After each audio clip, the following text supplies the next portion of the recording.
Controversy চলছে আপনাদের স্কুলে, আপনার ভয়েস একটা হোয়াটসঅ্যাপে ঘুরছে যে আপনি বলছেন তুলসী মালা পেয়ে কেউ আসবে না, একটা ধর্মীয় ভাবাবেগে আঘাত করছে, এমনটা মনে করছেন আপনার স্কুলের একাধিক অভিভাবকরা। এই বিষয়টা আপনি কেন এটা ওদেরকে বার্তাটা দিলেন? আপনাদের প্রথমেই আমি অনেক ধন্যবাদ জানাবো যে এই যে ব্যাখ্যার যে অপব্যাখ্যা সেইটা থেকে আমাকে আপনারা মুক্ত করতে এসছেন, এর জন্য আপনাদের কাছে আমি কৃতজ্ঞ। কিন্তু আমার মনে হয় আপনাদের কাছে যাওয়ার আগে যদি অভিভাবক যাদের অসুবিধা আছে আমার কাছে আসতেন, তাহলে বোধহয় আমার পক্ষে ব্যাখ্যাটা ওনাদের দিলে বেশি সুবিধা হতো।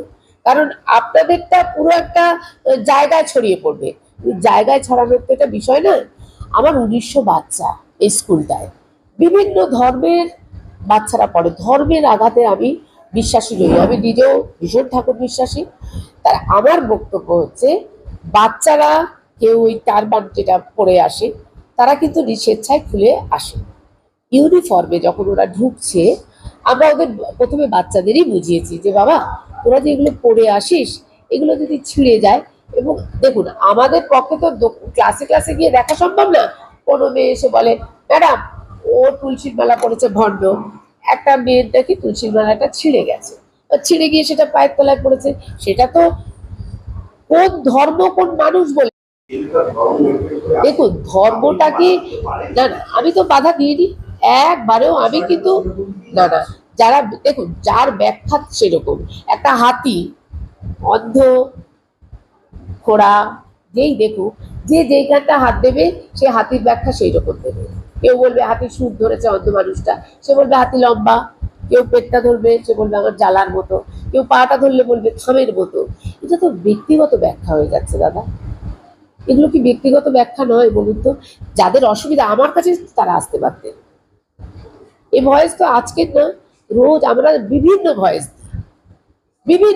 দিই, যে এত ভয়েস দিয়েছি আমার মতো। আমার এখানে যারা পড়ে ম্যাক্সিমাম হচ্ছে ফার্স্ট জেনারেশন, তারা দেখুন কন্টিনিউশনেরও কিছু ব্যাপার নেই, কন্টিনিউশন ব্রেকেরও কোনো ব্যাপার নেই।